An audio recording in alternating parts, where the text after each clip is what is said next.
qaar ka mid ah haweenka iyo dhalinyarada magaalada Laascaanood ee xarunta maamulka SSC Khaatumo ayaa guddiga taakulaynta ciidanka difaaca dawladda Puntland soo gaarsiiyay saad iyo sahay kala duwan 100 baag oo dhiig ah cuntooyin bisil iyo agab kale maamulka degmada Carmo guddiga taakulaynta iyo qaybaha kala duwan ee bulshada ayaa magaalada Carmo ku soo dhaweeyay wafdigan ka socday SSC Khaatumo haweenka iyo dhalinyarada magaalada Laascaanood ee xarunta SSC ayaa sidoo kale booqday dhaawacyada ciidanka ee ku jira isbitaalka Bilcil ee magaalada Carmo guddiga taakulaynta ciidanka difaaca dawladda Puntland oo la wareegay sahaydan iyo agabkan ayaa si guud ugu mahad celiyay bulshada SSC Khaatumo وفوداسو لكلا wareegaysa xoolahan taakulada xoolahaasoo ay soo gaarsiiyeen reer SSC shacabkeeda waana soo garanaysa bilaabeen reer SSC taakuladii maadaama isteedan oo SSC la yiraahdo aynu leenahay oo weli inoo dihin kuna suntan gobolkii hodonka iyo dagaalka iyo jamaahiirka iyo halganka iyo magaranaysa daraawiishta marka haadbaha kici weeye maanta mar hadii ay SSC soo bilaabatay waxba magaranaysa daacishti gura ku jirtay oo magaranaysa firhadka ahayd iyaga ayaa magaranaysa imaatinkooda ayay ku cararayaan marka waxaan leenahay soo dhawaada hablaha walaalaheena iyo dhalinyarada reer SSC oo magaranaysa jamaahiirta oo halgamayaasha oo runtii aynu ku nidin kartida iyo magaranaysa adkaysanka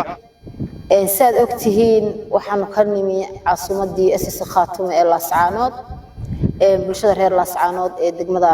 caasimadda ayaa soo dhiibtay halaabtan reer SSC oo dhan maaha laakiin waa sax way soo bilaabatay hadda team kala ayagana naga dambeeyo soo galay goor hadii Ilaahay yiraahdo runaantii waxaan rabnay inaan mar ilaa 20 gaari 30 gaari dabada isu soo galno soo dhaqaaqno maadaama aan xoogaa yare gaabna galay oo anaga ruuxayagu wada ogtihiin oo dajiid baa lagu jiraa dagaalku waa joogto labada dhinac gooch cad hadii halka xagga lagu ogaa xaggana waa ka dilaacday labada gooch cadba insha Allah tii horena ka guuleysanay kana waa ka guuleysanayna saad ogtihiin maxay ahayd toy argagixisadu shaarar badan bay xiran tahay shaararka badan Ilaahay idankii waa ku guuleysanayna waxa farxad ah ilaa meesha ka soo dhaqaaqnay ilaa iyo halka ilaa iyo maxay ahayd in ka si badan oo aan wari gaarina doonin oo hal qoys wada dagooda nabadgelyo oo wax maxay ahayd iska hortaagaya inay jirin qodaxdana way iska siibeynaa buuraha soo gashay iyo kuwa banaanka joogaba waxa soo dhiibay gabdhihii reer Laascaanood iyo dhalinyaradii waxay ka kooban tahay alaabtani maxay ahayd 200 oo kiisho bariis ah 100 kartoon oo biyo ah 20 joog oo hilib ah maxay ahayd ay kameereero kala duwan 100 baag oo dhiig ah runaantii waan soo dhamaystir lahayne waxaan la soo ranay muhiimada koowaad aan la soo ranay dhiigaas waxa dharbaa kamid ah isku daa kamid ah insha Allah waxa kale oo idinku xigi doona qoladan soo gashay ka dambeeya markaan anagu soo baxinay hawshaan gacanta ka haynay gabdhihii kala aan uga nimi waxa la gadayay geeli waxaan kala wasalaan idinka sidnaa maxay ahayd madaxweynihii oo isaguna maxay ahayd isku duubni shacab iyo dawladba maxay ahayd ay isku duuban yihiin reer SSC sidii looga qayb qaadan lahaa halganka hawlgalka hilaac halkani waa degmada Carmo magaalada Carmo waxaan ku wareejinaynaa agab gargaar oo aan ugu talagalay ciidamada xaqudurka ee Puntland ee argixisada kula dagaalamaya dawladda caalamiskaad anagoo ah qayb kamid ah bulshada SSC Khaatumo gaar ahaan kuwa ku dhaqan caasimadda SSC Khaatumo ee Laascaanood waxaan wadnay agab gargaar oo isugu jira dhiig iyo wax loo yaqaan calaf iyo cunto iyo dhar dagaalkan halkan ka socda waa dagaal xaq ah waa dagaal ku waajibay qof kasta oo muslina Soomaali ah dalad ah oo jiritaankiisa ilaalinaya saadaradeed bulshada SSC Khaatumo iyo bulshooyinka Puntland iyo guud ahaan harti meesha joogo meel kasta joogo waa khasab dagaalkan in la iska rabtaago lagu dhinto lagu dhaawacmo maadaama nimankani ay dal shisheeye ka yimaadeen ay yihiin ajaanib aan dal ahayn dalka soo duulay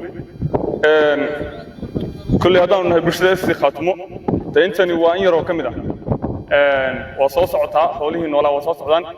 ما دام إنه قال لي إنه هاي قال لي وصوص عطاء وجه لبعض وجه سدحات أفراد يشنات يلحد وصوص عدان دجال كنا ملك السوق الصعدة سوى الجرا بلوجه الجماعة يلون دفاعية وأن هذين يا أخو حنا نسوي ماموي سيدا وحلو يقانو عقب كان قاعدين نقدم ليا أنا قلنا نقيب كهين وأنا سدي وحلو يقانو ديجا وأد بني سلام يا قفكست وحلو يقانو كسوغان أساسي خاتمو يجودهان بوتلان يجودهان سوماليا وعن الدار ما يا أفريا إن دجال كارلوس وتشتو سي حق لو دفاعه لنا قلت واجبات بدل degmada Carmo waxaan taakula kala wareegaynaa gabdhaha reer Laascaanood iyo dhalinyarada Khaatumo magaalada Laascaanood taakulaas waxay isugu jirtaa raashin hilib bisil buskud biyo dhar iyo dhiig garanaysaa oo wali hadda aad loogu baahan yahay waxaan leenahay waa mahadsantihiin gabdhaha iyo dhalinyarada reer Laascaanood reer Khaatumo waa markii horeysay waa soo bilowdeen waa kayd baahaydeen saa sheegtana hadee geel iyo waa soo wadaanin waa ladinku ogaa geela iyo gobolkii Solo inta geela aan ku ahaa waxaan leenahay taakuladaas waa idinka gudoonay waan ku mahadsantihiin waxaan kala xusayaa gabdhaha dhamaantood reer Puntland iyo reer SSC meel kasta ay joogaan waxay hormuud u yihiin halkan kasta oo ka jira Puntland ama SSC hadda SSC Khaatumo waxaan ognahay markii halkan ka bilowday wixii bilaabay gabdhay ahayd halkii waa guuleystay welina sida ugu jiraan waxaan leenahay waa mahadsantihiin waa ognahay inaad midigtana xagga idinku soo jeedo bidana xagga ku soo jeedo xaggana qoraad ka taagan tahay oo ay ka furan tahay magaranaysaa jawaabta ka jidho waqooyiga ah oo maamulkaas indiriskanahay uu dibtuuna ku hayn jiray aan weli dayn insha Allah iyagana waxaan ugu baaqaynaa inay dibta ay dirisno ay joojiyaan oo dirisno wadaaga iyo Soomaalinimada ay xaq dhowraan Puntland إن شاء الله وجدي دجال كسر وعلم سكار نلف عم بمريا وجهي لبعض بقلي نما كتاع استحايو حتى بلا وركب واسكا شفته قوي شفته ماشي كسر شوي تكسر كده بيصير يا إن شاء الله وجهي مريا هذا قدام يجيب على مريا إن شاء الله